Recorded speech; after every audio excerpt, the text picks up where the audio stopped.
حضرت رومی کہتے ایک بادشاہ تھا تو اس کو یہ بڑا اس کے ذہن میں بات بیٹھ گئی تھی کہ منحوس ہوتے ہیں لوگ. وہ اکثر ایک ہفتے میں ایک دفعہ شکار کھیلنے جاتا تھا.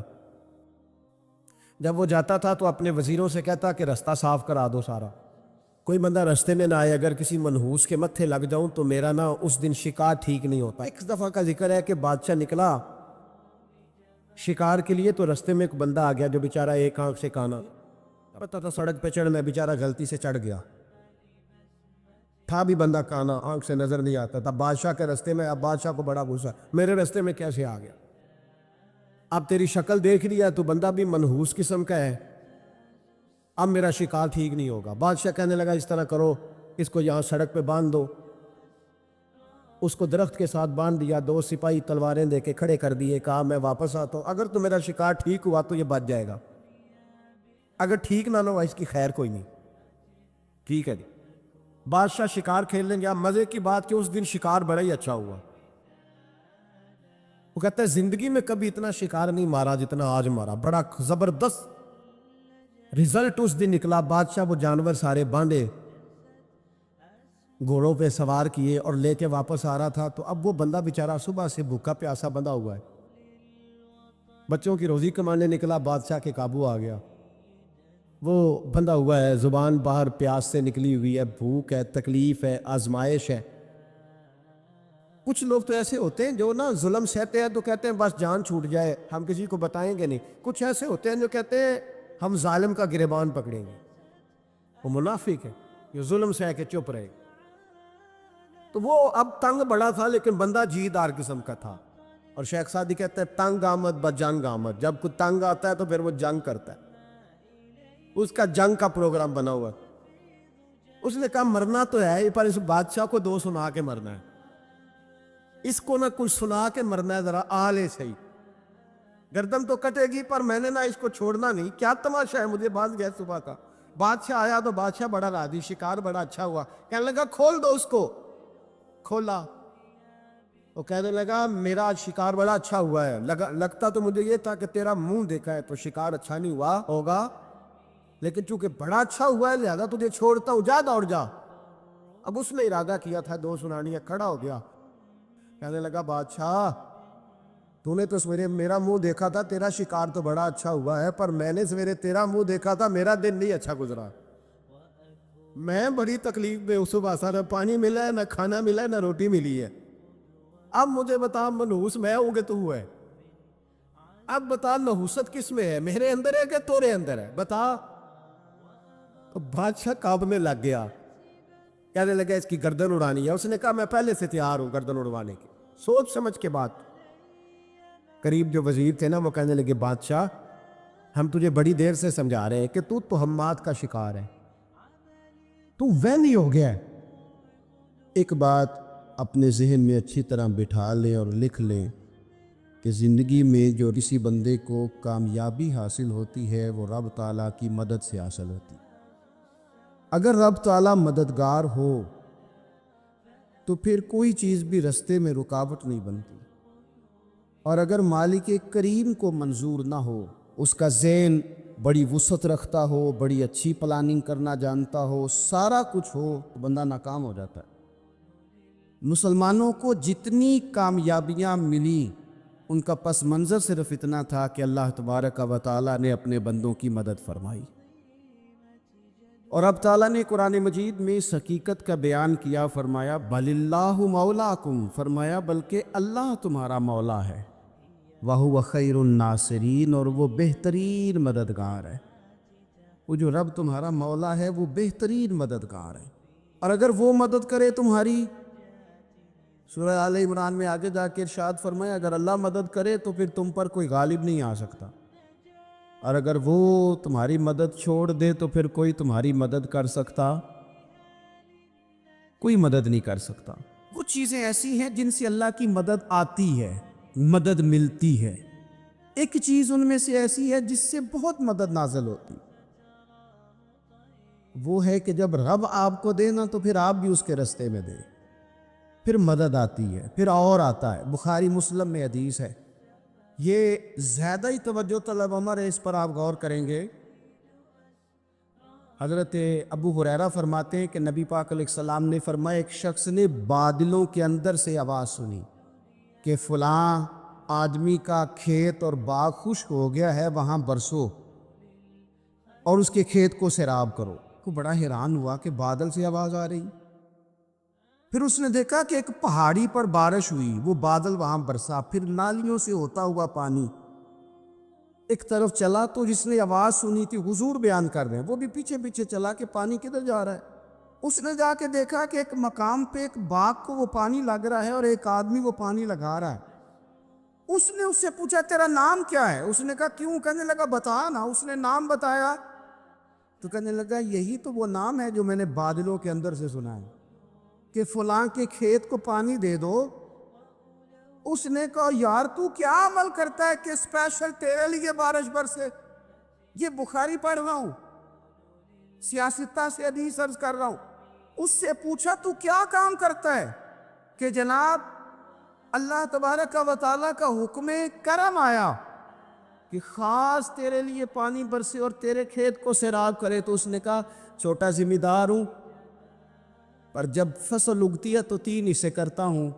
ایک حصہ اپنے بال بچوں پہ، بہن بھائیوں پہ خرچ کرتا ہوں، ایک حصہ پورا، اور ایک حصہ دوبارہ کاشتکاری پہ لگاتا ہوں، اور تیسرا حصہ خالص میں نے مسکینوں، یتیموں اور غریبوں کے لیے رکھا ہوا ہے۔ وہ جو تیسرا حصہ اللہ کرے آپ سمجھیں، وہ رب کے بندوں پہ تیسرا حصہ خرچ کرتا ہے نا، تو کریم مالک نے فرمایا جہاں سے غریب کا حصہ جاتا ہے وہ کھیت خشک نہیں رہنا چاہیے، وہ جہاں سے مسکین روٹی کھاتے ہیں وہ خشک نہ رہے، جہاں سے یتیموں کو کچھ آتا ہے کہیں اس کی فصل رہ نہ جائے۔ میں اور آپ بھی اگر اپنے مال میں مسکینوں، یتیموں، غریبوں کے حصے رکھ لیں گے تو فصلیں خشک نہیں رہیں گی، ان کے اندر تازگی آئے گی، نور آئے گا، کرم آئے گا، خاص کر خدا کی رحمت برسے گی۔ مدد اللہ سے چاہے، اپنی توجہات کا مرکز رب رسول کی ذات کو بنائے، پھر آپ محسوس کریں گے کہ بڑی جلدی اللہ تعالیٰ کی مدد آنے لگی ہے۔ جب رب مدد فرمائے، جب اللہ مددگار بنے۔ دوستوں سے ایک بات اکثر کرتا ہوں، میں کہتا ہوں کہ جتنے درد سے آپ امیر کو اپنی کہانی سناتے ہیں نا، اور جس طرح آپ کے آنسو بات کرنے سے پہلے گر جاتے ہیں کہ غریب ہیں، بچیاں ہیں، کاروبار نہیں، او میرے سنگیو، اس سے آدھے آنسو اپنے رب کی بارگاہ میں بکھیرو، اس کے حضور عرض گزار ہو جاؤ، اس سے طلب کرو۔ ایک وقت انسان پر زندگی میں ایسا آتا ہے کہ اسے یوں محسوس ہوتا ہے کہ میرا سایہ بھی ذرا سا پیچھے ہٹ گیا ہے، اسے یوں لگتا ہے کہ میں کسی سہارے پہ ہاتھ ڈالتا ہوں تو وہ بھاگ جاتا ہے مجھ سے۔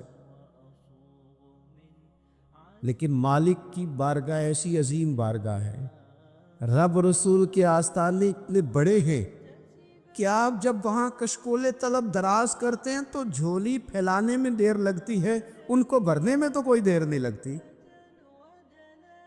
ہم نے اپنا سوچ کا قبلہ ہی دنیا کو بنا لیا ہے۔ یہ جو اللہ والوں کی مدد ہے یہ تو اللہ ہی کی مدد ہے، لیکن یہ جو شیٹھوں کی طرف توجہ کرنا، نوابوں کی طرف توجہ کرنا، دنیا داروں کی طرف توجہ کرنا اور اپنا مزاج اس طرح کا بنا لینا، یارو گردن کو جھکا دیتا ہے خیرات کا پتھر، جہاں میں مانگنے والوں کے سر کبھی اونچے نہیں ہوتے۔ اور اقبال کہتے ہیں غیرت ہے بڑی چیز جہان تگ و دو میں، پہناتی ہے یہ فقر کو تاج سردارا۔ میں عرض کروں گا کہ اپنی آپ جب توجہ کا قبلہ اللہ رسول کو بنائیں گے تو رب فرماتے وَيَرْزُقْهُ مِنْ حَيْثُ لَا يَحْتَسِبُ، میں نہ تجھے وہاں سے رزق دوں گا جہاں سے کبھی تیرا گمان بھی نہیں کیا ہوگا کہ یہاں سے بھی مل سکتا ہے، تو نے سوچا بھی نہیں ہوگا۔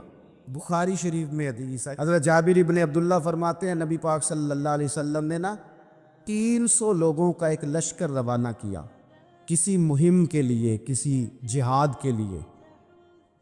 حضرت ابو عبیدہ بن جراح رضی اللہ تعالیٰ عنہ امیر لشکر تھے، فرماتے غربت اتنی زیادہ تھی، بھوک اتنی زیادہ تھی کہ ایک ایک کھجور دن میں ایک وقت کھانے کو ملتی تھی، اور کچھ دن ایسے آئے کہ اب کھجور بھی نہیں مل رہی۔ فرماتے اتنی زیادہ بھوک لگی مجاہدین کو، 300 بندہ پتے کھا کے گزارا ہونے لگے۔ یہ بخاری میں موجود ہے۔ آپ فرماتے کہ دریا کے کنارے ہمارا پڑاؤ تھا، ٹھہراؤ تھا۔ جب بھوک سے نڈھال ہو گئے نا، وَيَرْزُقْهُ مِنْ حَيْثُ لَا يَحْتَسِبُ، اللہ وہاں سے روزی دیتا ہے، گمان بھی نہیں ہوتا۔ فرماتے ایک مچھلی اللہ تعالیٰ نے دریا کے کنارے بھیجی، فرماتے ہیں وہ تھی تو مچھلی پر پہاڑ جتنی تھی۔ بخاری میں لفظ ہیں، حضرت جابر ابن عبداللہ رضی اللہ تعالیٰ عنہ فرماتے ہیں 300 آدمی 18 دن تک اس مچھلی کو کھاتے رہے، مچھلی ختم ہی نہیں ہوئی۔ مچھلیاں نہیں، مچھلی کہتے ہیں 18 دن 300 بندہ کھاتا رہا، مچھلی ختم ہی نہیں ہوئی۔ اور فرماتے ہیں کہ اس کی ہڈی نکال کے، کانٹا کہیں گے آپ اپنی زبان میں، کہتے ہیں وہ نکال کے نا تو اس کو کھڑا کیا نا جب، تو اونٹ کجاوے سمیت اس کے بیچ سے گزر جاتا تھا، 2 اس کے کانٹے جوڑے۔ فرماتے ہیں وہ اس کا گوشت ہم کھاتے تھے اور اس کی چربی بطور تیل کے ہم جسموں پہ ملتے تھے، بیماروں کو اس سے سکون آتا تھا، تندرستی، شفا ہوتی تھی۔ فرماتے ہیں ہم کھایا بھی ہم نے، اور کچھ لے کے ہم مدینے بھی گئے، اور قربان جائیں نبی پاک نے بھی اس میں سے کھایا۔ ہم نے عرض کی حضور یہ معمہ کیا ہے، یہ ماجرا کیا ہے؟ تو محبوب نے فرمایا تمہارے پاس غذا نہیں تھی، رب نے تمہارے لیے بندوبست کیا ہے، اللہ نے تمہیں دیا ہے۔ یہ نوجوان دوست میری بات لکھ لیں، پریشان لوگ میری بات لکھ لیں، جن کے پاس قوت فیصلہ نہیں وہ اس بات کو لکھ لیں۔ حضرت عبداللہ ابن عباس فرماتے ہیں میرے نبی پاک علیہ السلام نے مجھ سے فرمایا تھا عبداللہ سن، اگر ساری دنیا مل کے تیرا کوئی نفع کرنا چاہے، کر نہیں سکتی جب تک میرے رب کی رضا نہ ہو۔ اور فرمایا ساری دنیا مل کے تیرا کچھ بگاڑنا چاہے تو عبداللہ بگاڑ نہیں سکتی جب تک رب کریم کی حکمت کا تقاضا نہ ہو۔ لوگوں سے ڈرنا، لوگوں کی طرف دیکھنا، ماحول دیکھ کے اپنے راہ کا تعین کرنا، ہر بندے کے خیالات کے مطابق ڈھلنے کی کوشش کرنا، فلانا نہ ناراض ہو جائے، فلانا نہ ناراض ہو جائے، وہ جس نے ہونا ہو جائے، بس رب اور رسول ناراض نہ ہو۔ نہ دیکھو دنیا کی طرف، دنیا رلا دیتی ہے، ناراضی کرو بندوں کو، بندے تھکا دیتے، نہ پیچھے بھاگو ہر وقت دنیا داروں کے، یہ انسان کو کمزور کر دیتے ہیں، وہ تو کریم ہی بڑا ہے۔ 2 آنسو زمین پر بعد میں گرتے ہیں، بندے کے گناہ سارے پہلے معاف فرما دیتا ہے۔ اللہ کی مدد کا حصول، اپنے مالک کی مدد کی طرف بڑھنا، آپ کو بدر کی جنگ بھی یہی درس دے گی، آپ کو احد کا میدان بھی یہی سبق دے گا، فتح مکہ بھی یہی سبق دے گا۔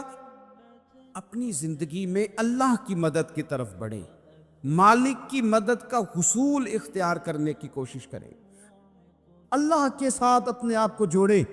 اگر اللہ کی مدد نصیب ہو، یہ جو ہم جتنا ڈرتے رہتے ہیں، سہمے رہتے ہیں، پریشان رہتے ہیں کوئی کیا کر دے گا، ہمارے ہاں نا ہر شعبے میں معاذ اللہ ایک مافیا ہے، الا ماشاء اللہ۔ وہ مافیا کہتا ہے میرے ساتھ ملو گے تو میں چلنے دوں گا، ورنہ میں نہیں چلنے دوں گا، مارکیٹ میں آ ہی نہیں سکتا فلانا بندہ، کیونکہ یہاں ہمارا قبضہ ہے۔ اور میرے بھائی پھر بہت سارے لوگ جن کی نیتیں اور ارادے بڑے اچھے ہوتے ہیں شروع میں، وہ بھی اس مافیا کا شکار ہو جاتے ہیں اور ان کے رنگ میں رنگ جاتے ہیں۔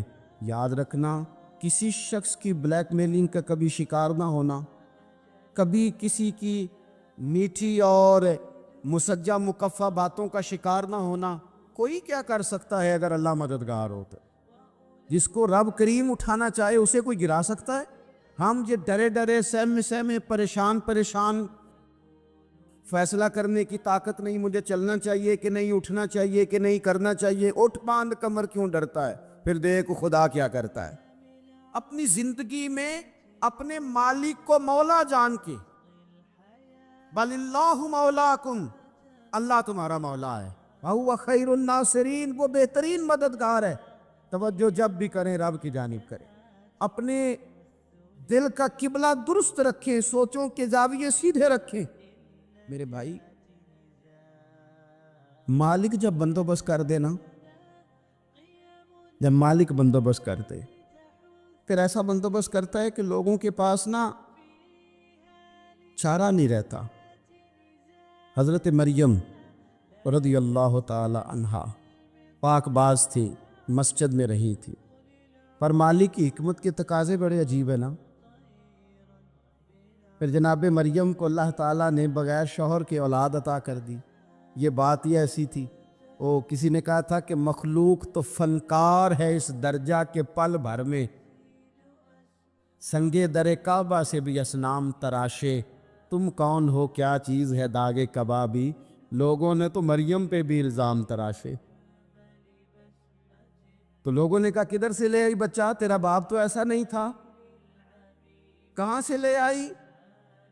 اللہ کرے میں آپ کو سمجھا سکوں، ذرا اپنے آپ کو وہاں کھڑا کریں کہ ایک پاک باز عورت، پاک باپ کی بیٹی، طیب ماں کی بیٹی، اور اللہ کے گھر میں پرورش پانے والی خاتون، ایک وہ وقت اور ایک یہ وقت کہ اس عورت کو کٹہرے میں کھڑا کر کے پوچھا جا رہا ہے کہ معاذ اللہ تیری گود میں بچہ جائز نہیں ہے، کہاں سے لائی ہے؟ اب خود سے صفائیاں بندہ کتنی کو دے، کتنی کو وضاحتیں کرے۔ اب حضرت مریم کو کٹہرے میں کھڑا کر کے کہا بچہ کس کا ہے؟ حضرت مریم کہنے لگی مجھ سے نہ پوچھو، وہ جو پنگوڑے میں ہے اسی سے پوچھ لو۔ انہوں نے کہا پنگوڑے میں چند دنوں کا بچہ یہ جواب دے گا؟ تو پنگوڑے میں لیٹے حضرت عیسیٰ بول کے کہنے لگے انی عبد اللہ آتانی الکتاب، فرمایا میں اللہ کا بندہ ہوں، رب نے مجھے کتاب عطا کر کے نبی بنا کے دنیا میں بھیجا ہے، میں اللہ کا بندہ ہوں، کتاب لے کے آیا ہوں، نبی بن کے آیا ہوں۔ پھر پنگوڑے سے اعلان ہو گیا۔ بندہ مومن کا مقام سب سے پہلے اسے خود پتا ہونا چاہیے کہ میرا توکل کتنا مضبوط ہے، اسے خود پتا ہونا چاہیے۔ مجھے نہیں پتا آپ میں سے فجر کس کس نے پڑھی ہے، مجھے تو اپنا پتا ہے، یہ ہمیں خود پتا ہونا چاہیے کہ ہمارا معیار کیا ہے نماز کے معاملے۔ میں نہیں جانتا آپ کی جیبوں میں کتنا ہے اور آپ کتنا اللہ کی راہ میں خرچ کرتے، یہ بندے کا رب سے رشتہ ہے، یہ آپ جانے، آپ کا خدا جانے، میں جانوں، میرا رب جانے۔ رب کہتا ہے پہلے اپنے دل سے پوچھ، یہ ادھر ادھر کی باتوں سے تو ڈرتا ہے، یہ رب سے کتنا ڈرتا ہے۔ پتہ ہے نبی پاک علیہ السلام کے صحابہ کا سٹیٹس کیا تھا، معیار کیا تھا رب سے ڈرنے کا؟ دو چیزیں ایمان کو مضبوط کرتی ہیں، ایک رب سے ڈرنا، ایک اس کی رحمت کی امید رکھنا۔ اللہ تعالیٰ کی رحمت کی امید بھی رج کے رکھنی ہے، اور اس سے ڈرنا ہے تو پھر بھی ذرا صحیح کر کے ڈرنا ہے، کچا پکا نہیں ڈرنا۔ ڈرنے کی کہانی نہیں بنانی کہ او ہو جی اللہ سے ڈر لگتا ہے، وہ ڈرنا ہے۔ اس ڈرنے سے مطلب ہو کہ اعمال ثمرے، اخلاق کردار کے معاملے میں انسان مضبوط ہو جائے، دیانتدار ہو جائے، سچائی والا ہو جائے، صبر و تحمل والا ہو جائے۔ امید بھی رج کے رکھنی ہے، ڈرنا بھی رج کے ہے۔ کبھی پلٹ کے دیکھو نا رب کے بندوں کی شان، اللہ انہیں رزق عطا فرماتا ہے تو عزت والا عطا فرماتا، وقار والی روزی میں دوں گا، وقار والی۔ بس تم 5 چیزیں پیدا کرو اپنے اندر۔ ایک تو یہ دیکھو جب رب کی یاد ہوتی ہے تو دل ڈرتا ہے کہ نہیں، قرآن پڑھا جاتا ہے تو ایمان مضبوط ہوتا ہے کہ نہیں، تمہارا رب پر بھروسہ کتنا ہے، اعتماد خالق کتنا ہے، یہ اپنے اندر پیدا کرو۔ اور فرمایا نماز قائم کرو، اللہ کے راستے میں خرچ کرو۔ تم یہ 5 چیزیں پیدا کرو، رب کہتا ہے مومن بھی تم پکے ہو، درجے بھی بڑے دوں گا، جو خطائیں غلطی سے ہو گئی وہ معاف بھی کر دوں گا۔ ورزق کریم، روزی ملے گی عزت والی۔ یہ کامل مومن کی نشانیاں قرآن مجید سورہ انفال میں بیان۔ ایک بات ہے سیدنا عمر کی، شیر کی باتیں شیروں جیسی. حضرت فاروق اعظم کی ایک بات اس مضمون پر بڑی طاقتور ہے. حضرت عمر فرمایا کرتے تھے مجھے اپنے رب کی رحمت سے امید اتنی ہے کہ نبیوں رسولوں پیغمبروں کے بعد اگر یہ اعلان ہوا نا کہ ساری دنیا کے لیے فیصلہ اور ہے، ایک بندہ صرف جنت میں جائے گا، تو حضرت عمر کہتے ہیں مجھے پکا یقین ہے رب بڑا مہربان ہے، عمر کو جنت دے گا. یہ میری امید ہے اپنے مالک سے، وہ بڑا کریم ہے، مجھے پتہ ہے میرے اوپر بڑی رحمت کرتا ہے، مجھ سے میرا مالک بڑا پیار کرتا ہے. اس نے کہنا چل تو کمزور ہے سب سے تو تو جنت میں جانا. فرمایا جو بغیر حساب کے کہ جنت میں جائے گا لگتا ہے میرے اوپر کرم کرے گا میں جاؤں گا. لیکن حضرت عمر کہتے ہیں مجھے ڈر اتنا لگتا ہے اس لیے کہ جتنا کریم ہے نا اتنا بے نیاز بھی ہے. تے بے پرواہ نال یاری لا کے پیندے نے دکھ سہنے. کہتے ہیں اس کی بے پرواہی سے اتنا ڈرتا ہوں کہ اگر قیامت میں اعلان ہوا نا سب جنت میں چلے گئے، ایک رکے اس کا حساب سخت ہے، اس سے باز پرس کرنی ہے، استفسار کرنا ہے، ایک رکے. تو حضرت عمر کہتے ہیں مجھے ڈر لگتا ہے کہ وہ بندہ میں ہی ہوں گا جسے روک لیا جائے کہ تو ٹھہر پہلے تیرا حساب لمبا ہے. امید بھی رج کے اور خوف بھی رج کے. کچھ لوگ صرف خوف کا شکار ہیں، وہ بھی ٹھیک نہیں. کچھ نری امید ہی امید کی بات کرتے ہیں، ڈرتے نہیں. الایمان بین الخوف والرجاء، ایمان خوف اور امید کی درمیانی کیفیت کا نام. اللہ کی ذات پر بھروسہ کتنا ہے یہ لوگوں سے نہ پوچھتے پھرے، لوگوں کو نہ بتاتے پھریں، یہ تو دل کا معاملہ اپنے آپ سے پوچھے. اپنے آپ کو خود اپنے سامنے کھڑا کرے، اپنا حساب خود کرے، اپنے سے کبھی کبھی سوال و جواب کرے، اپنے سے گفتگو کرے. پر کیا کرے، ہم ساری زندگی اپنا دنیاوی معیار ہی ٹھیک کرتے رہے، اپنے پیسوں کا حساب ہی لگاتے رہے، گھر مکان گاڑی سٹیٹس آنا جانا سلام دعا کتنی ہے. یہ ساری چیزیں جن لوگوں کی مضبوط ہے نیند ان کی کچی ہے. دنیاوی سٹیٹس جتنا لوگوں کا مضبوط ہے سوچیں ان کی ٹوٹی ہوئی ہے، نظریات بکھرے ہوئے ہیں، لفظوں اور جملوں میں کمزوری ہے، باتیں جو ہیں وہ محسوس ہوتا ہے کہ ابھی تک یہ بندہ اطمینان ہی نہیں حاصل کر سکا زندگی میں، ابھی تک کوئی گفتگو پکی نہیں، کسی بات میں وزن نہیں، کسی جگہ ٹھہراؤ نہیں. آپ یقین کریں سادے کپڑوں کے اندر بھی کئی دفعہ بندہ محسوس کرتا ہے یار میرا لباس تھوڑا سا سستا ہے، پر اللہ تعالیٰ نے جو مجھے ایمان عطا کیا ہے وہ سب سے زیادہ مہنگی چیز ہے، وہ سب سے زیادہ طاقتور چیز ہے. اپنے باطن میں خاص خصوصیات پیدا کریں، اپنے آپ کو ٹائم دیں، اپنی قلبی کیفیات پر زیادہ توجہ کریں. زیادہ مجھے فوٹو شوٹو کھینچنے کا زیادہ تجربہ نہیں ہے، مصروفیات زیادہ رہیں تو میں اس طرف نہیں آ سکا. ایک بچے نے مجھے ایک دوست نے ایک دن بتایا کہ وہ تصویر کھینچنے کے بعد پھر اس پر کچھ کام ہوتا ہے تو فوٹو اور زیادہ سونی لگنے لگ جاتی. اس نے بات کرتی میں نے سن لی، وہ بات کر کے گزر گیا. تھوڑی دیر کے بعد مجھے کہنے لگا پریشانی ہے. میں نے کہا نہیں. کہنے لگا میں نے ایک سادی سی بات کی تھی، پتہ نہیں کوئی آپ تو کہیں کھو گئے. اس کے بعد میں نے دو چار باتیں کی ہیں پر آپ نے ہاں نہ ہی نہیں کی، توجہ نہیں کی. میں نے اسے کہا، میں نے کہا پتر تو آکھیا ہے فوٹو تے تھوڑی محنت ہو جائے تو سونی لگن لگ جاندی. تو میں سوچن لگ پیا جے بندہ تھوڑی جی محنت دل تے بھی کر لے، تھوڑی جی محنت نہ دل تے کریے تے جے کدے وہ سونا ہو جائے نا. پاک ہوویں تے پاک ہی ملدا ہی تے بنا پاکوں پاک نہیں ملدا. سارے جسم دے دھون دے نالوں اکو دھولا ٹکڑا دل دا. اگر تھوڑی سی محنت روح پہ ہو جائے، تھوڑی سی اندر تھوڑی توجہ کرے، وہ اگر تھوڑا چمکدار ہو جائے نا، کچھ غلاظتیں، کچھ نفرتیں، کچھ قدورتیں، کچھ عداوتیں، کچھ تکبر، کچھ حسد، کچھ بددیانتیاں، کچھ یہ چیزیں تھوڑی نکل جائیں، آپ یقین کریں بڑا چمکدار ہو جائے دل. بڑا سونا ہو جائے، بڑا حسین ہو جائے، یہ باطن ٹھیک ہو جائے نا تو اللہ کی ساری مخلوق حسین لگنے لگ جاتی. بندے کو نا کچھ عجیب سی کیفیات سے اللہ مالا مال کرتا ہے. اسے کوئی اللہ تعالیٰ ایسا انشراح صدر دیتا ہے، دل کو ایسا ٹھنڈا کرتا ہے، سکون نصیب ہو جاتا ہے. ہم نا بعض ایسی چیزوں کا آہستہ آہستہ شکار ہوتے جا رہے ہیں جن میں ہمیں انتہائی زیادہ سمجھداری کی ضرورت ہے، معاملہ فہمی کی ضرورت. بندہ مومن کیا ہوتا ہے، اس کی علامتیں ہوتی ہیں، اس کی شانیں ہوتی ہیں. مومن کا ایک اپنا وقار ہوتا ہے، اس کی اپنی ایک الگ وزاداری ہوتی ہے، اس کا ایک اپنا اللہ تبارک و تعالیٰ نے سٹیٹس بنایا ہوتا ہے.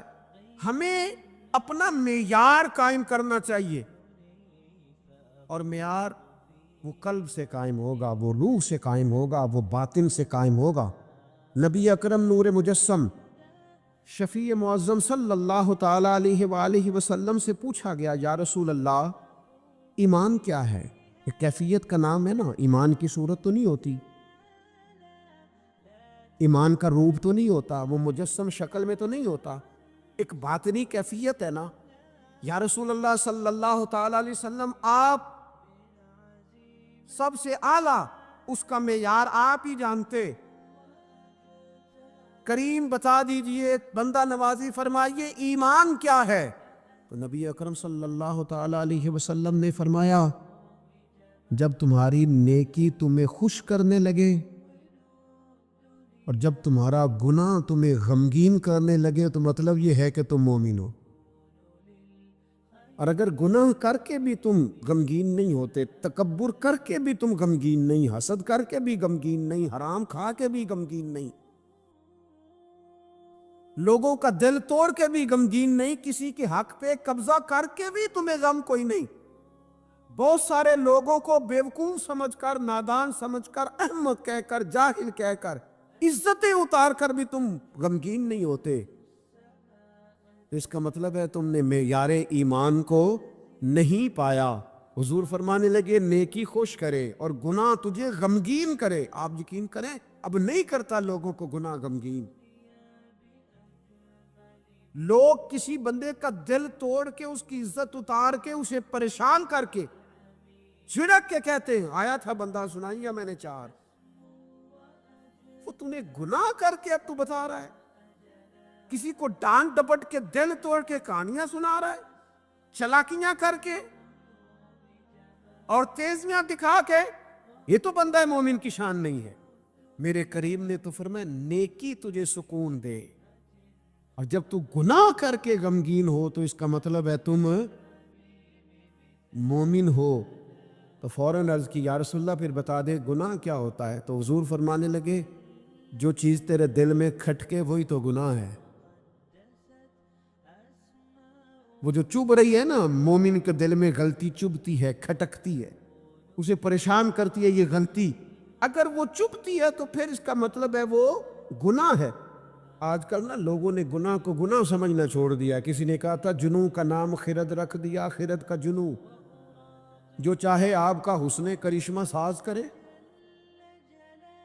آپ جو چاہیں نام رکھیں، جو آپ کی طبیعت آئے آپ وہ کام کریں، آپ اپنی مرضی سے نیکی اور بدی کا معیار قائم کر لیں، یہ ٹھیک نہیں ہے.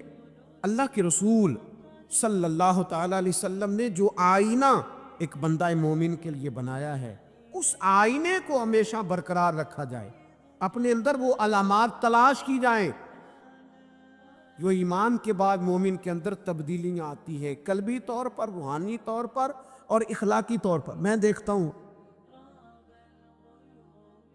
آج کل نا ہمارے ہاں سب سے زیادہ جس چیز کا فقدان ہے وہ محبت ہے. ہمارے لہجے، ہمارا انداز، ہمارا طریقہ، ہمارا اٹھنا بیٹھنا، اس کے اندر نا محبت نہیں. ہم نا لہجے الفت والے نہیں، مزاج محبت والا. کسی جگہ یار کوئی چلو پنجابی بندے ہیں، ایک دیسی گل تو سنانے میں مزہ آئے گا. وہ ایک جگہ نا کہیں ہم بیٹھے تھے ایک دفعہ، تو کسی شخص نے کسی سے کوئی لینی دینی تھی چیز، تو اس نے بات کی تو آپ کو پتہ ہے وہ ریٹ لینے والا بہت زیادہ مانگ لیتا ہے اور دینے والا کوشش کرتا ہے صفر سے شروع کروں، نیچے سے ریٹ دیتا ہے. اس نے کوئی بات کی، ریٹ تھوڑا بتایا تو سامنے والا ناراض ہو گیا، کہنے لگا تو کس طرح کا بندہ ہے، کنج دی گل کی تھی. اب یہ جو ریٹ لگانے والا تھا اس نے بڑا حسین بات کی، وہ بندہ جواب میں بڑے غصے میں آ گیا، اس نے تلخ لب و لہجہ، لگتا تھا تھوڑی دیر کے بعد اٹھ پڑے گا، گریبان تامے گا. تو آج کے کہنے لگا یار وہ لینا دینا تے مقدرہ آندا ہے، گل تے پیار نال کر. او میں نہ جناب شاعر مزاج آدمی نہ کئی دفعہ پورا فدا ہو جاتا ہے، میرا دل کرے اس بندے کے ہاتھ چوم لو. اس نے کمال بات، اس نے کہا لینا دینا تے اوے گل تے پیار نال کر یار، 2 گھڑیاں دا بہنا ہے، ذرا پیار سے بات کر. کیا ہو گیا تجھے، ملنے آئے ہیں، غنیمت جانیے مل بیٹھنے کو، جدائی کی گھڑی سر پر کھڑی ہے، ابھی الارم بجے گا اٹھ کے تو اپنے گھر میں اپنے گھر. او بات تو پیار سے کر، او بول تو محبت کے ساتھ، سودا دینا بیچنا لینا الگ بات. او تو بولا تو ٹھیک کر، تیرا لہجہ تو ٹھیک ہو، تیری گفتگو تو ٹھیک ہو. لو سنو نا کیا کہا مدینے والے محبوب نے، کیا بات ہے میرے کریم رسول کی. حضور نے بات کھول کر بیان کر دی، مشکات میں موجود ہے. حضور فرمانے لگے اللہ کو ماننے والا، میرا کلمہ پڑھنے والا، فرمایا یہ جو مومن ہوتا ہے نا، مومن ہوتا ہی الفت والا ہے، مومن ہوتا ہی محبت والا ہے. مومن اور محبت یہ لازم و ملزوم ہے. مومن اور محبت یہ ایک چیز کے 2 نام ہیں. حضور فرمانے لگے، مشکات میں حدیث ہے، فرمایا مومن ہوتا ہی محبت والا ہے. فرمایا اس بندے میں کوئی خیر ہی نہیں، نہ کسی سے پیار کرے نہ کوئی اس سے پیار کرے. جو نہ پیار کرے نہ اس سے پیار کیا جائے اس میں خیر ہے ہی کوئی نہیں. مومن جو ہے نا، مومن وہ پیار کرتا بھی ہے اور مومن سے پیار کیا بھی جاتا ہے. اپنی زندگی کو تلخی، مومن کی شان نہیں تلخ تلخ رہنا، ناراض ناراض رہنا، بے چین سا رہنا، ہر وقت شکوے کرنے، ناراض ناراض وقت گزارنا، ہر وقت کوئی نہ کوئی اعتراض کا دروازہ کھول کے رکھنا، ہر وقت کوئی نیا شکوہ، کوئی نئی بات کھول کے رکھنا. اس سے نکل آؤ یار. پیار جو ہوتا ہے نا وہ دنیا کو سنوار دیتا ہے. محبت جو ہوتی ہے نا اس کے اندر بڑا مزہ ہوتا ہے، اس میں بڑا کیف ہوتا ہے.